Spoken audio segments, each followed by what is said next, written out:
Welcome to another video of 10-second tips. In this video, we will see how to view two Excel sheets side by side that are within the same workbook. With your workbook open, go to the View menu and click on New Window.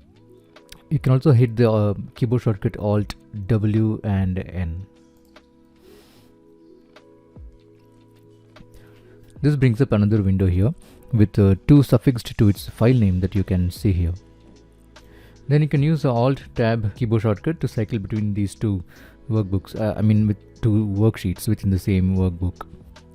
And if you want to do a perfect side-by-side comparison with synchronous scrolling, go to your View menu again and view side by side. That's it.